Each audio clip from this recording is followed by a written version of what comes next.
Ahí puse a grabar la clase. Hoy lo que vamos a ver es todo lo que tiene que ver con psicología, ¿sí? Más allá de que nosotras tenemos bien comprendido que quien ocupa el rol de acompañante terapéutico no es psicólogo, ¿sí? Pero nosotros trabajamos dentro del área de la salud y dentro del área de la salud mental, entonces es importante tener nociones de todos los ámbitos en los cuales vamos a ir trabajando, ¿sí? Así que hoy vamos a ver todo lo que tiene que ver con psicología. Seguramente este tramo lo vamos a dividir en dos partes, ¿sí? En dos clases, porque vamos a ver a Freud y Freud es un poquitito pesado en sus teorías, ¿sí? Entonces, como para poder ir viéndolo y comprendiéndolo, ¿sí? Principio para entender es qué es la psicología, ¿no? La psicología es la ciencia que estudia, ¿sí? El comportamiento humano y también los procesos mentales, ¿sí? ¿Qué quiere decir esto? Que analiza lo que las personas piensan, sienten, perciben, aprenden y también se relacionan con los demás y con su entorno, ¿sí? También, ¿sí? Se interesa por comprender cómo manejamos, cómo gestionamos y cómo las emociones también influyen en nuestra personalidad y nuestra conducta, nuestra personalidad, la memoria, la motivación y nuestros vínculos sociales, así como los factores que influyen en todo lo que es el bienestar o el malestar psicológico.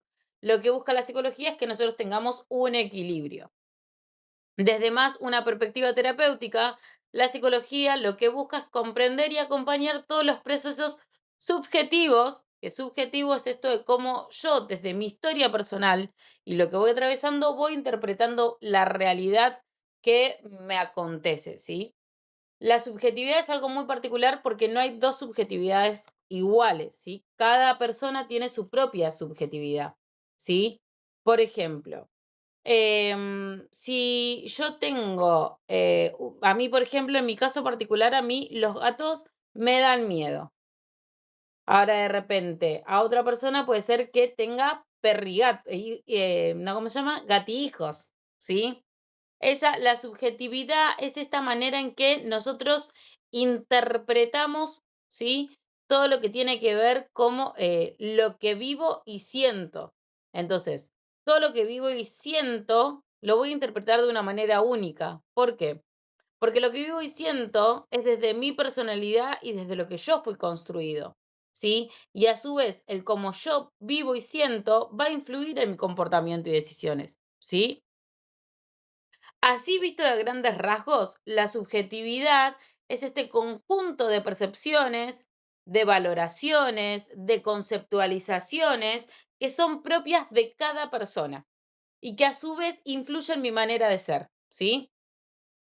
¿Cuál es la objetividad? La objetividad, por ejemplo, se refiere a perspectivas comunes de distintos individuos que es independiente a su forma de ser. En cambio, la subjetividad es mía única, ¿sí? Es mi manera de comunicarme e interpretar el mundo en donde estoy inmersa, en donde yo estoy em, con mi realidad, ¿sí?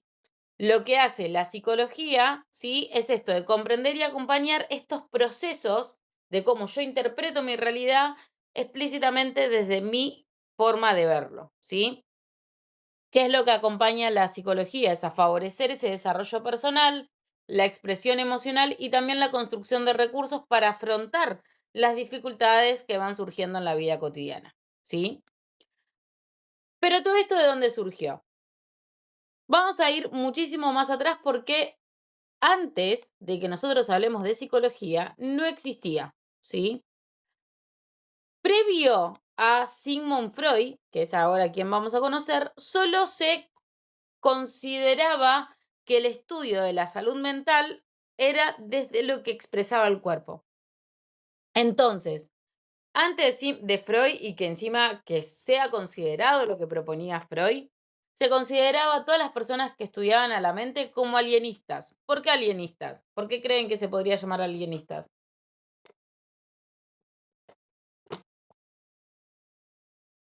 Sin miedo al éxito pueden responder lo primero que se les ocurra en la cabeza.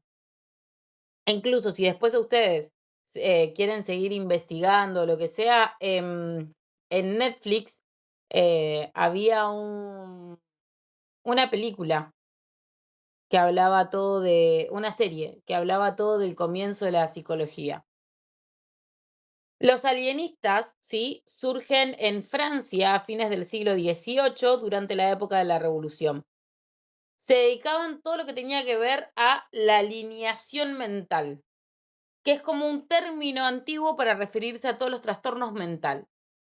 Funcionaban como los precursores incluso de la psiquiatría y trabajaban principalmente en el cuidado y control de los pacientes de los asilos, ¿sí?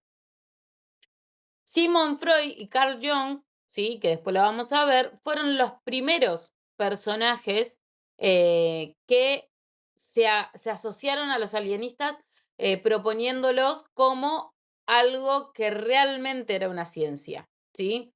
Antes todo lo que tenía que ver con respecto a, a la a la mente no era visto como válido, ¿sí? ¿Por qué? Porque no tenían como una validez científica, no lo podíamos ver em, realmente por qué sucedía, porque no existían estudios, ¿sí? Entonces, los alienistas, perdón porque se me traba la lengua de lo que me duele la llaga del costado. Entonces, los alienistas a su vez fueron como los precursores de la psicología, ¿sí? Ahí es donde aparecen los maestros, ¿sí? Que empezaron a sentar las bases clínicas a Sigmund Freud. Luego él toma estas bases clínicas y las transformó en lo que hoy conocemos como el psicoanálisis. Piensen en esto, ¿no? Los alienistas, como dije hace un ratito, surgieron a finales del siglo XVIII. Y Freud, ¿sí? Comenzó a divulgar sus ideas del psicoanálisis a mediados del siglo XIX. Imagínense la cantidad de años desde que surgieron los primeros alienistas hasta que apareció realmente el psicoanálisis, ¿sí? Por ejemplo, entre los maestros de Freud, ¿sí? Aparece Jean-Martin Charcot, aparece esto, ¿no? Que se hablaba de la histeria, ¿sí? No sé si en algún momento escucharon el tema de la histeria, que decían que las mujeres, que es algo que incluso hasta el día de hoy se utiliza, ¿no? Como, ay, mirá qué histérica que es la mujer. eh, la histeria, que era un desorden, o sea, como un visto desde la psicología, es un trastorno psicógeno.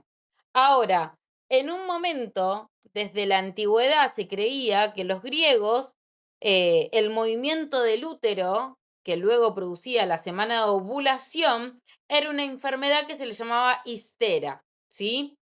Desde esa situación en donde la mujer se ponía más propicia, ¿sí? A la ovulación, porque aparecían los cambios de humor, aparecía tal vez incluso los dolores abdominales.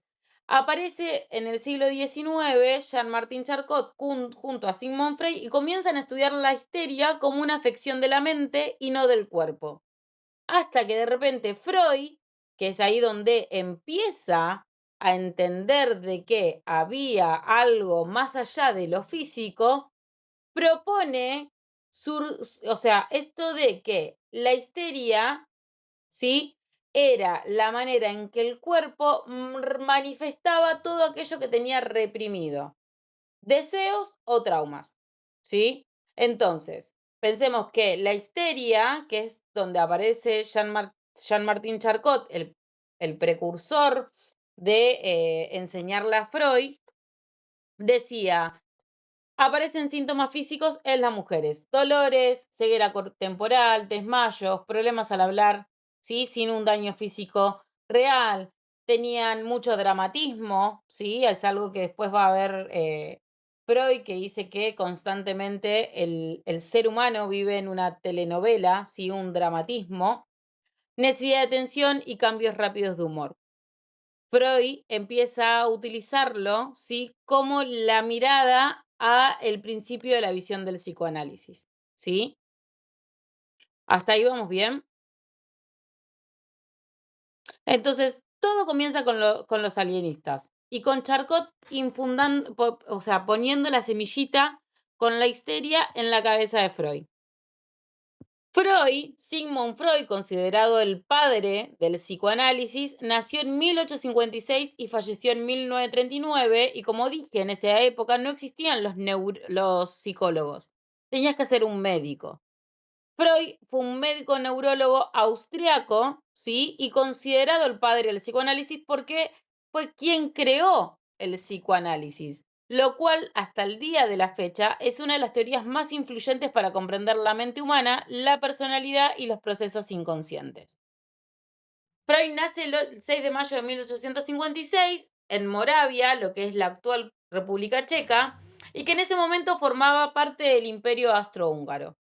Cuando era muy chiquitito, su familia se traslada a Viena, donde él pasó gran parte de su vida y es donde desarrolló su trabajo profesional. Estudió medicina en la Universidad de Viena y se especializó en el área de neurología, ¿sí? En todo lo que tiene que ver con sus primeros años, él estudió cómo era el funcionamiento del sistema nervioso.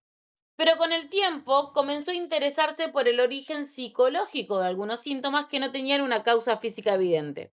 Todo esto de la mano de los alienistas, ¿sí? Él era un médico neurólogo que de repente empieza a codiarse con los alienistas, que eran estudiosos por fuera de la ciencia exacta, ¿sí? Para los médicos de esa época no valía su opinión, pero él se empieza a liar con estos. En esto aparece Chacot y se empieza a estudiar, ¿sí? A pacientes que sufrían histeria. En eso desarrolla la investigación del psicoanálisis, ¿sí? Que es un método terapéutico y una teoría sobre el funcionamiento de la mente que plantea que muchos pensamientos, deseos y recuerdos permanecen en el inconsciente y que influyen en la conducta, ¿sí? Pero la persona no es consciente al 100% que esto que estoy reprimiendo influye en mí, ¿sí? Y para explorar todos esos contenidos utiliza técnicas como la asociación libre, el análisis de los sueños y la interpretación de los actos fallidos, ¿sí? Entre sus principales aportes se encuentran la teoría del inconsciente, el modelo de personalidad formada por el ello, el yo y el superyo, la perdón,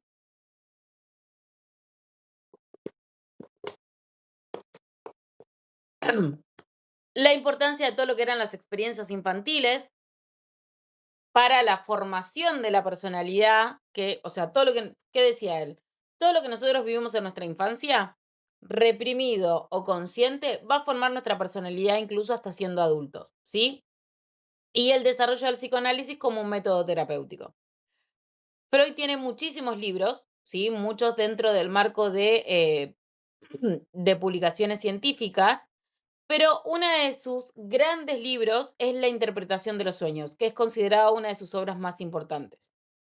En 1938, en plena persecución nazi, ¿sí? Piensen que en esa época de la Segunda Guerra Mundial, todos estos libres pensadores, ¿sí? Eran ejecutados, ¿sí? Entonces, Freud lo que hace es salir de Viena y se muda a Londres, en donde fallece el 23 de septiembre de 1939. Si bien, ¿sí? Él dejó muchos discípulos, ¿sí? Muchos pensadores libres, entre ellos su propia hija, Ana Freud, que terminó, ¿sí? De seguir divulgando esta teoría y su pensamiento influyó en lo que hoy es la psicología, la psiquiatría, la filosofía e incluso la literatura y el arte. Y hasta el día de hoy, incluso en universidades nacionales, se sigue estudiando el psicoanálisis como una herramienta fundamental para comprender la vida psíquica y los procesos inconscientes. Pero, ¿qué es el psicoanálisis? ¿Sí? Sí es una teoría, sí es un método terapéutico, pero ¿en qué se centra? El psicoanálisis lo que hace es centrarse en el estudio del inconsciente. ¿Qué es el inconsciente? Imagínense que estamos en un cuarto, ¿sí? El afuera, luego hay una ventana con un mosquitero y luego está lo que está dentro de un cuarto encerrado con llave. Todo eso que está en un cuarto encerrado con llave es el inconsciente. Son esos pensamientos, deseos, recuerdos y emociones que influyen en nuestra conducta, pero que no somos conscientes de que eso sucede, ¿sí? Lo que propone el psicoanálisis es que todos los conflictos emocionales y síntomas psicológicos tienen su origen en experiencias pasadas y que son radicalmente sucedidas durante la infancia, pero que quedaron reprimidas en el inconsciente. Y a través del proceso terapéutico, que es el psicoanálisis, se busca hacer consciente esos contenidos. ¿Para qué? Para comprenderlos, trabajarlos y elaborarlos para favorecer cambios en la vida psíquica de la persona, ¿sí? Como dijimos antes, este método de tratamiento utilizaba herramientas, ¿sí? Entre ellos está la asociación libre, donde es que el paciente comienza a expresar todo lo que son sus pensamientos e ideas sin censura, ¿sí? No es que el terapeuta le dice a ver qué está bien y qué está mal de lo que está diciendo, no, sino que el paciente se expresa y comienza a hablar, ¿sí? Todo lo que está pasando por su cabeza y hablan, o sea, e ideas, sin poder ponerse ningún tipo de ética a sus pensamientos, ¿sí?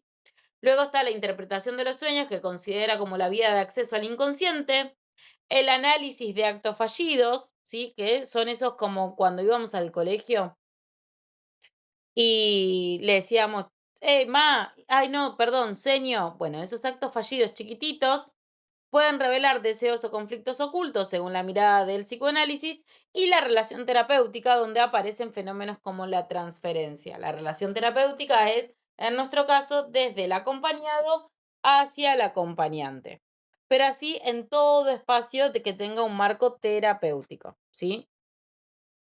En términos generales, lo que busca el psicoanálisis es comprender el mundo interno de la persona, sus conflictos, deseos y emociones, para promover mayor autoconocimiento, elaboración psíquica y transformación personal, ¿sí? Para hacer todo esto, Freud tuvo que trabajar y ponerse a crear un nuevo aparato, ¿sí? No es que lo creó de la nada, sino que se puso a estudiar, aparte de que existía dentro del cuerpo humano un aparato digestivo, un aparato circulatorio, él propone y dice, el ser humano tiene un aparato psíquico, ¿sí? Entonces, a través de este concepto, Freud busca explicar cómo funciona la mente humana y cómo se organizan los procesos mentales que influyen en el pensamiento, las emociones y la conducta. Según el psicoanálisis, el aparato psíquico es una estructura teórica que permite comprender de qué manera la mente va procesando todo esto que veníamos hablando, ¿no? Los deseos, recuerdos, conflictos, experiencias. Y Freud propone que este aparato está compuesto por tres instancias o sistemas que interactúan entre sí. ¿Cómo llama Freud a esto? Lo llama tópicas, ¿sí? Las tópicas son modelos teóricos que describen la organización y el funcionamiento del aparato psíquico. ¿Por qué tópicas? Freud utiliza mucho lo que tiene que ver con los griegos, desde ahí viene su estudio de la histeria, ¿sí? Y la palabra topos significa lugar, ¿sí? Por lo que Freud de esta manera refiere a lugares o sistemas dentro de la mente en donde se organizan todos los procesos psíquicos. Pero toda esta teoría de Freud fue dividida en dos épocas. Primero, ¿sí? En 1900 lanzó su primera tópica. La primera tópica aparece en ese libro que hablamos hace un rato, que se llama La interpretación de los sueños, que la publica en 1900. Y en este modelo, Freud divide el aparato psíquico en tres sistemas. El primero es el inconsciente, ¿sí? Que, como decía, es la habitación cerrada, que es el nivel más profundo de la mente. Ahí hay deseos reprimidos, recuerdos, impulsos y todo lo que son experiencias que no son accesibles directamente a la conciencia, que son displacenteras, ¿sí? Que no me agradan por alguna razón, pero que influyen a su vez en la conducta, los sueños y los síntomas. ¿Cuáles son sus características? Que no es accesible de forma directa, que funciona a través de símbolos y desplazamientos y que se manifiesta en sueños, en lapsos, actos fallidos y en síntomas, ¿sí?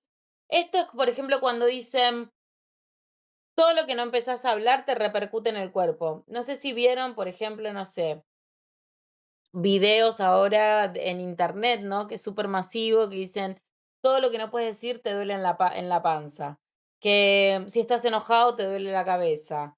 Que, no sé, si estás nervioso, si sentís que cargas mucha carga emocional, te duele la espalda. Bueno, esos son los síntomas.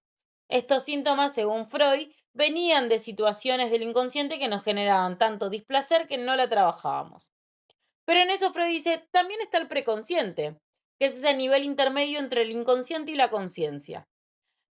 ¿Qué hay ahí? Contiene todos los recuerdos o pensamientos que no están presentes en la conciencia en ese momento, pero que pueden hacerse conscientes con facilidad, ¿sí?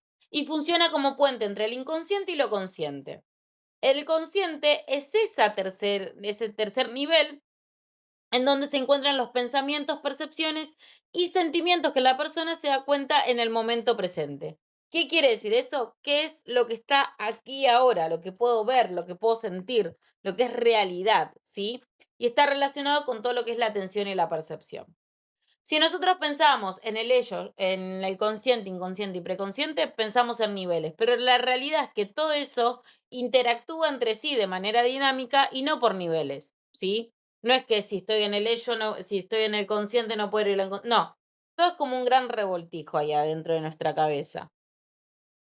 Y de repente, en 1923, en un otro libro que desarrolla Freud, que se llama El ello y yo, ¿sí? En inglés lo van a encontrar como The Ego and I, ¿sí? Aparece otras tópicas, ¿sí? La segunda tópica con tres instancias estructurales. Entre ellas aparece el ello, que es la parte más primitiva e inconsciente de la mente. Yo siempre doy este ejemplo. Las características del ello son los impulsos, deseos y necesidades básicas.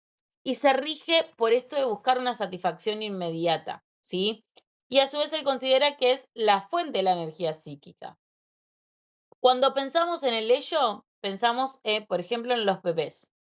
¿Por qué? Porque los bebés tienen hambre y comen, no importa lo que pasa alrededor. Tengo hambre y tomo la teta. Quiero hacer popó y hago popó. Quiero y lloro y grito y explico y hablo todo lo que quiero cuando quiero y en el momento, ¿sí? Porque busco mi satisfacción inmediata, ¿sí? En el medio aparece el yo, que es la instancia que organiza la personalidad y media entre el ello, el superyo y la realidad, ¿sí? Porque este ello necesita como un límite. Entonces aparece el superyo. El super yo es como nuestro Pepe Grillo, ¿sí? Que funciona como conciencia moral, que es donde surgen los sentimientos de culpa o aprobación según la conducta, ¿sí? El ello y el super yo empiezan a regir y formar el yo, que es lo que es como el que genera equilibrio entre la personalidad, ¿sí? Imagínense, por ejemplo, ¿vieron los capítulos? ¿Vieron? No sé si ven Los Simpson. Hay un capítulo de Los Simpson en donde Bart quiere conquistar una chica y tiene un Bartcito bueno y un Bartcito malo que está ahí con la catequista que le quiere dar con un ondazo para su satisfacción inmediata porque, nada, quería el placer de reírse y el diablito, que sería el ello, le decía, dale, dale, hacelo, dale, dale, dale, dale, dale. El super yo, que era el angelito, le decía, no, eso no se puede, porque nada, ahí está mal de hacerlo dentro de la iglesia, por esto, por aquello, todas las normas y valores y prohibiciones. Y en el medio estaba Bart, ¿sí? Que es el yo, que estoy recibiendo la información del ello, el super yo, la realidad que me acontece y organizándola para tener un equilibrio, ¿sí? Y en el medio todo esto me va a generar recuerdos y vivencias que yo las voy a ir organizando en el consciente, inconsciente y preconsciente, ¿sí? Las dos tópicas no se reemplazan, sino que se complementan para explicar el funcionamiento de la mente desde distintas perspectivas. La primer tópica describe los niveles de conciencia, consciente, preconsciente e inconsciente, y la segunda tópica describe las instancias de personalidad, ¿sí? El ello es completamente inconsciente, el yo tiene partes conscientes, preconscientes e inconscientes, y el superyo posee componentes del consciente y el inconsciente. Y de esta manera, ambos modelos permiten comprender cómo se organizan los procesos psíquicos y cómo surgen los conflictos internos, ¿sí? Es uno de los aspectos primordiales para el trabajo terapéutico, y dentro del espacio del psicoanálisis. Dentro de todo este aparato aparecen las pulsiones, ¿sí? Las pulsiones son un concepto central del psicoanálisis porque se refieren a esas fuerzas internas o energías psíquicas que impulsan al ser humano a actuar para satisfacer necesidades o deseos, ¿sí? Freud explica que las pulsiones tienen su origen en el cuerpo, pero se expresan en la vida psíquica, generando tensión que busca ser descargada mediante distintas formas de satisfacción.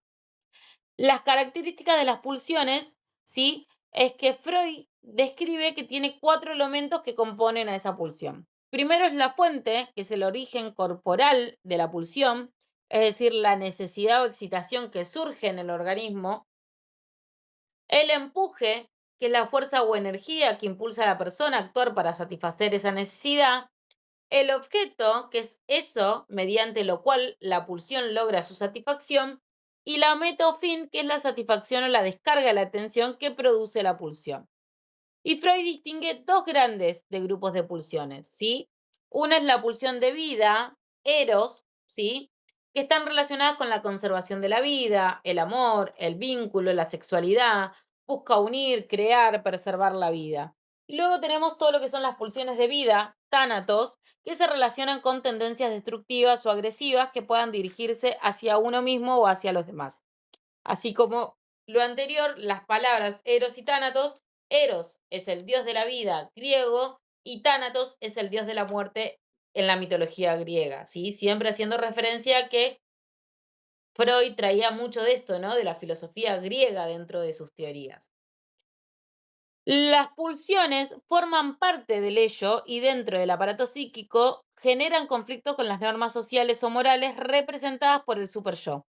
Y el yo intenta ahí como equilibrar estas fuerzas para mantener el equilibrio psíquico y a su vez ser una persona congruente en lo que dice, hace y piensa en la realidad, ¿sí? Pero ahí aparece algo que son las estrategias psicológicas que utiliza la mente para que toda esa pelea y esa construcción que sucede entre las tópicas protejan al ser humano de la ansiedad, el conflicto interno o emociones que resultan difíciles de aceptar. Estos se llaman mecanismos de defensa. Y estos mecanismos permiten que la persona pueda mantener cierto equilibrio psíquico frente a situaciones que generan tensión o malestar, ¿sí? Este concepto lo comienza a desarrollar Simón Freud, pero como dije, luego Ana, su hija, sigue trabajando y lo amplía, ¿sí? Que estudió cómo funcionan estos procesos en la vida cotidiana. Los mecanismos de defensa actúan de manera inconsciente, no es que yo diga, ay, bueno, elijo este mecanismo para afrontar esta situación. No, surgen de manera inconsciente y son utilizados principalmente por el yo, esta parte del ser que está vinculada con la realidad, para mediar entre los impulsos del ello, las exigencias del superyo y las demandas de la realidad. Por ejemplo, entre los mecanismos de defensa más frecuentes tenemos la represión, ¿sí? ¿Qué es esto de mantener por fuera de la necesidad los pensamientos o recuerdos que nos generan angustia? ¿Sí? Es todo aquello que lo guardo en el inconsciente para no recordar. Por ejemplo, no sé. em, a ver, déjenme pensar. Em, Nada, en un momento me sucedió algo traumático y lo que hago es olvidar esa situación dolorosa para no recordarlo. ¿Pero la olvidé realmente o dejé de prestarle atención? ¿Sí? No sé, o por ejemplo, resulta que una persona, ¿no? Sufre un grave accidente en la infancia. No sé. em, Voy viajando en el auto, tuve un accidente y de repente, cuando soy grande y adulto, tengo miedo a subirme a autos o ir por esa ruta y no recuerdo por qué. Y es que en realidad en esa ruta yo tuve un accidente cuando era chiquito, ¿sí? O nada, no sé, ayer me fue mal en una prueba y resulta que Al otro día me preguntan: "¿Y cómo te fue en la prueba?". Ay, la verdad es que se me bloqueó la cabeza y no recuerdo qué hice ayer. Bueno, lo que hice es reprimirlo, cómo bloquear ese recuerdo, ¿sí? Luego tenemos a la negación, que es donde la persona rechaza reconocer una realidad dolorosa o que amenaza sobre su persona actuando como si no existiera, ¿sí?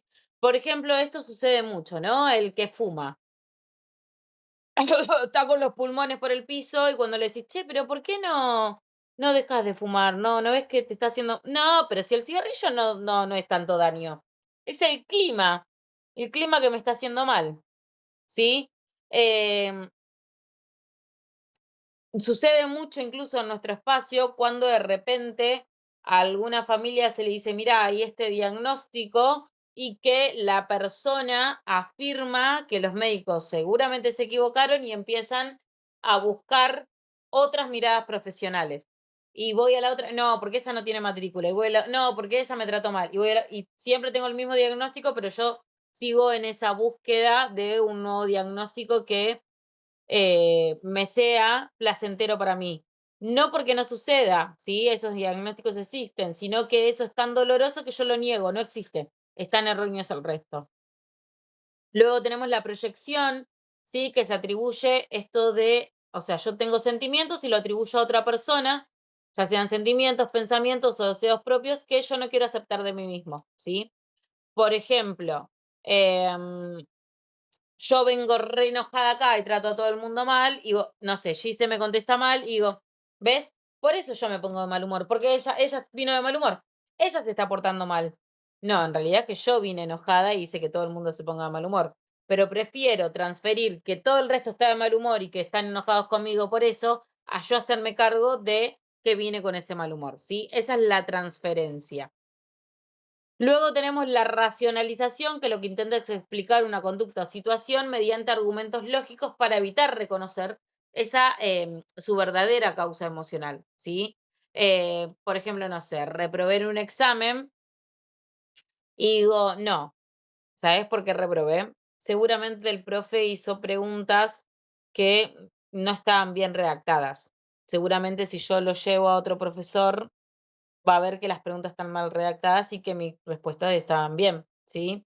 O, no sé, el no soy yo, soy vos. No sos vos, soy yo. Esto es lo mejor para los dos porque estoy en una mala situación. Esto de termina alguien conmigo y aunque en el fondo yo siento que eso que me está dejando me duele, digo, no, pero tomó la decisión porque era lo mejor para ambos, porque nada, yo también estaba re mal con esto. Y en realidad a mí me está doliendo que esta persona me deja, pero necesito racionalizarlo para no permitirme sentir esa emoción que me genera displacer, ¿sí? Luego tenemos la sublimación, que es la energía de estos impulsos, emociones. ¿Vieron cuando hablábamos de la pulsión?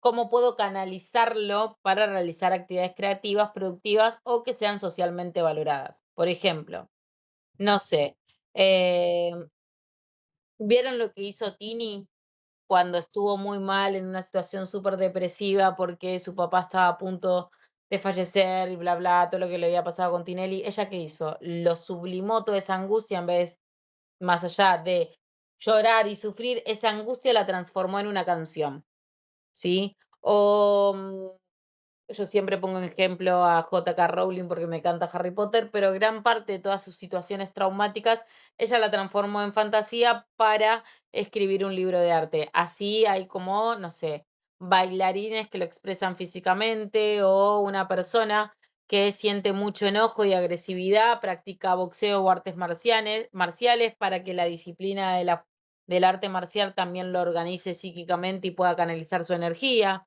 Em, Todo lo que yo puedo transformar de esos impulsos y esa energía en algo productivo, ¿sí? Eso es lo que me lleva a hacer la sublimación. ¿Hasta ahí vamos bien? ¿Se entendió?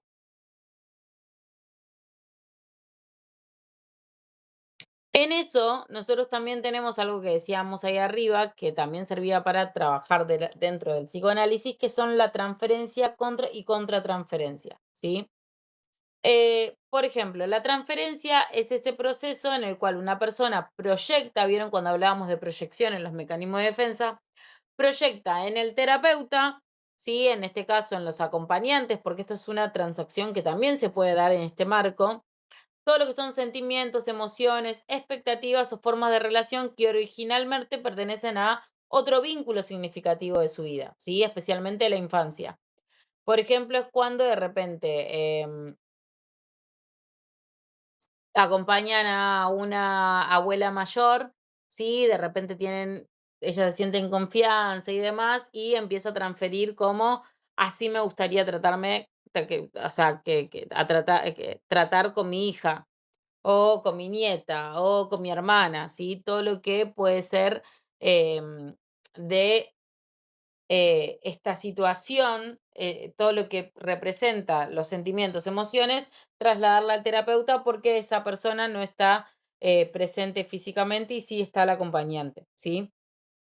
Si bien yo acabo de dar una referencia positiva, hay transferencia positiva, pero también hay transferencia negativa, ¿sí? La transferencia positiva son todos esos sentimientos de confianza, afecto, admiración hacia el acompañante, y todo lo que tiene que ver con transferencia negativa son sentimientos de enojo, desconfianza, rechazo, resistencia. Verlo más allá como un obstáculo a la transferencia es entenderlo como una herramienta terapéutica porque permite observar y trabajar los modos vinculares que la persona repite en su vida y que nosotros tenemos que recabar como información para poder compartir con el equipo tratante de la persona.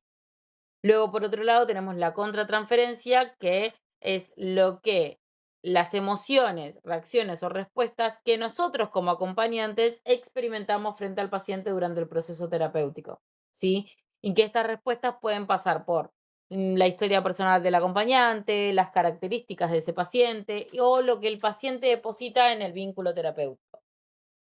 Actualmente se considera que la contratransferencia puede ser una fuente valiosa de información clínica siempre que el profesional tenga formación, supervisión y capacidad de reflexión sobre su mundo emocional, ¿sí?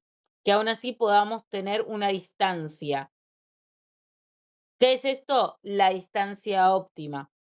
¿Qué es la distancia óptima? Es ese equilibrio que nosotros necesitamos para mantener la relación terapéutica. Ni demasiado distante ni demasiado lejos para no observar, pero no tan cerca para no estar involucrado emocionalmente, ¿sí? ¿Qué quiere decir esto? Que implica lograr una posición profesional que combine empatía y comprensión, contención emocional, límites claros en el vínculo terapéutico, y mantener esta distancia permite que el terapeuta, en este caso nosotros como acompañantes, podamos acompañar al paciente sin perder la capacidad de observación y análisis, evitando involucrarnos de una forma que interfiera el proceso terapéutico, ¿sí? Los procesos terapéuticos son importantes y la transferencia y la contratransferencia y la distancia óptima, así como comprender cómo funciona el aparato psíquico, son centrales en cualquier tipo de intervención terapéutica, ¿sí? Desde la psicoterapia al acompañante terapéutico, el arte terapia o cualquier espacio vincular terapéutico, porque permite comprender cómo se construyen los vínculos del paciente, ayudan a identificar patrones relacionales repetitivos, favorecen la elaboración emocional dentro de un espacio seguro y garantiza que el proceso se desarrolle dentro de un marco ético y profesional, ¿sí? Cuando el acompañante logra reconocer y manejar adecuadamente estos procesos, la relación se convierte en un espacio de confianza, contención y transformación donde nuestro acompañado puede explorar su mundo interno y desarrollar nuevas formas de relacionarse consigo mismo y con los demás, ¿sí? Es muy importante esto siempre, las supervisiones, que es como hablábamos antes, ¿no? Estar acompañados. Nuestros trabajos se realizan en redes, ¿sí? No las puedo realizar sola, porque muchas veces esto de todo lo que tiene que ver con la contratransferencia nos puede como jugar en contra, por así decirlo, ¿sí? Es algo que nosotros tenemos que trabajar muchísimo. Bien, en el que les voy a mandar, sí, en el PDF tienen 10 preguntas teóricas, sí, que son muy cortitas, y luego tienen una actividad práctica libre que es de realizar un dibujo, ¿sí? Una vez que realizan el dibujo, sí, tienen unas preguntitas más para responder. Yo ahora ya, perdón si hoy hablé con una papa en la boca, la realidad es que no quería seguir dilatando las clases, pero siento que mi lengua está por salir de mi boca porque la tengo del mismo dolor de garganta todo inflamado, em, y siento como que mientras que estoy hablando, se me lengua la traba, por así decirlo. Así que por eso si de a ratos me trabo con los ejemplos o nada, es porque realmente siento como que mi garganta está haciendo fuego. Yo ahora igual les voy a pasar el PDF y nada, nos estamos viendo el miércoles que viene, ¿sí? Cualquier cosita me pueden mandar y preguntar lo que sea, ¿sí? Nos vemos, G. Saludo en general para las que lo ven grabada después y nos estamos hablando.